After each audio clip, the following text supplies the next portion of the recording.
जहां एक और भारतीय विद्वान गणित के क्षेत्र में नई नई खोज कर रहे थे और सुलझा रहे थे अनंत के समीकरण, वहीं दूसरी ओर वो गहराई में उतर रहे थे ब्रह्मांड के गूढ़ रहस्यों पर प्रकाश डालने के लिए। कभी टिमटिमाते तारे तो कभी चांद तो कभी सूरज,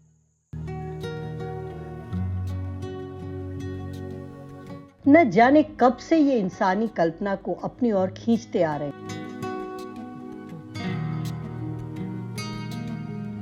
सच पूछो तो चांद सितारे ही नहीं, पूरा आकाश ही सवालों और रहस्यों का ऐसा पिटारा नजर आता है जिसका न कोई सिरा है और ना ही कोई अंत।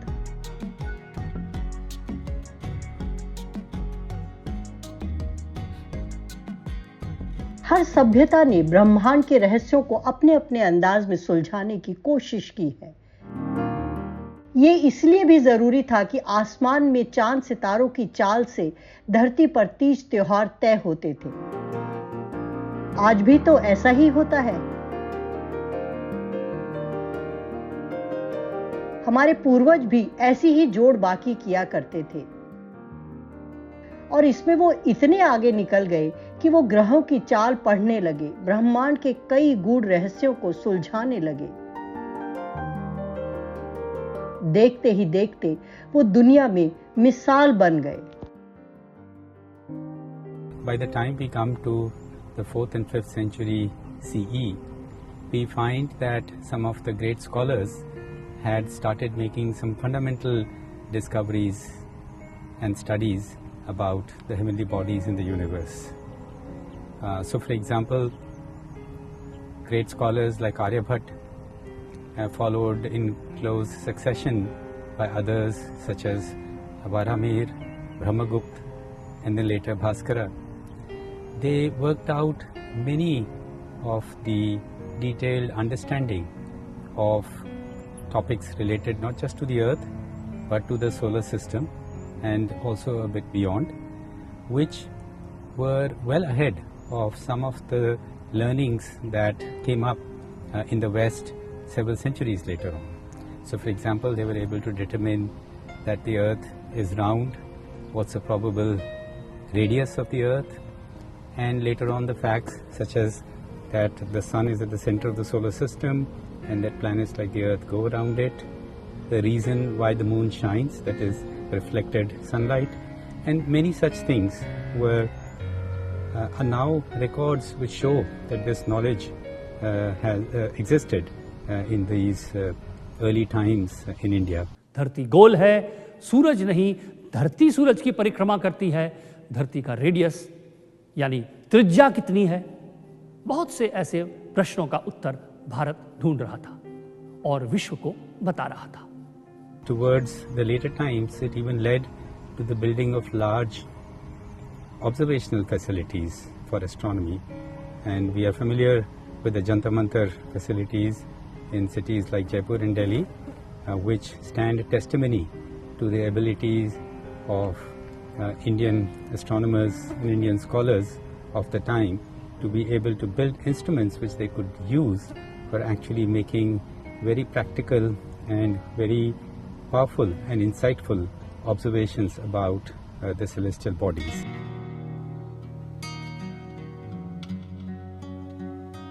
महाराष्ट्र के छोटे से नारायण गांव के ये टेलीस्कोप भारत के सदियों पुराने अंतरिक्ष प्रेम का मॉडर्न प्रमाण है।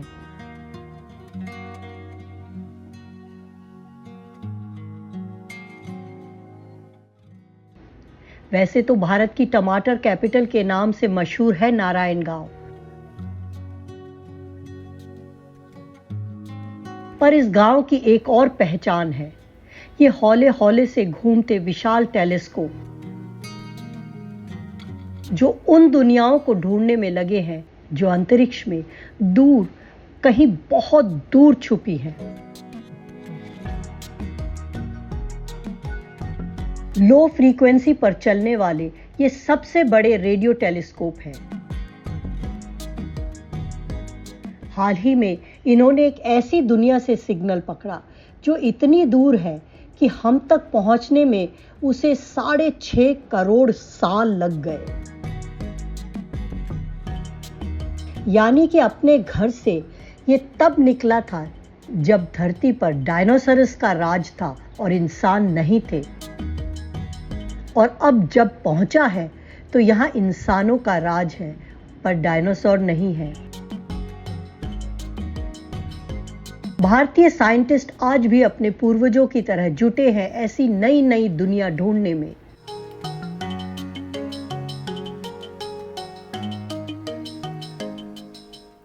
Today, after 20 years of its existence, it has established a place in the global scenario where astronomers from all over the world use this facility for various kinds of cutting-edge research in astrophysics, trying to understand various aspects of the universe. More recently, we upgraded the Giant Meter Wave Radio Telescope to improve its capabilities in a few different ways by increasing the range of frequencies that it can cover and also increasing the instantaneous bandwidth over which it can observe, both of which make it a much more sensitive and versatile instrument, keeping it right at the forefront in the international scenario as a world-class low-frequency radio astronomy facility.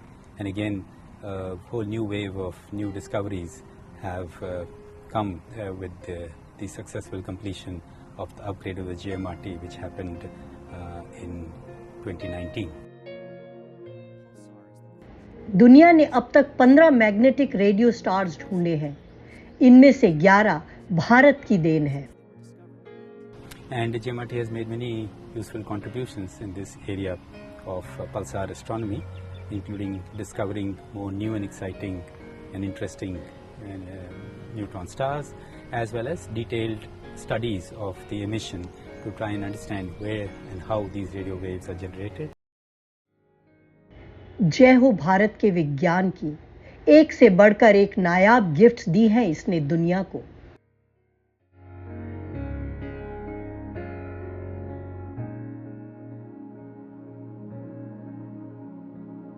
शून्य की खोज यहां हुई, अंतरिक्ष से साक्षात्कार यहां आरंभ हुआ, यह तो हमने जाना।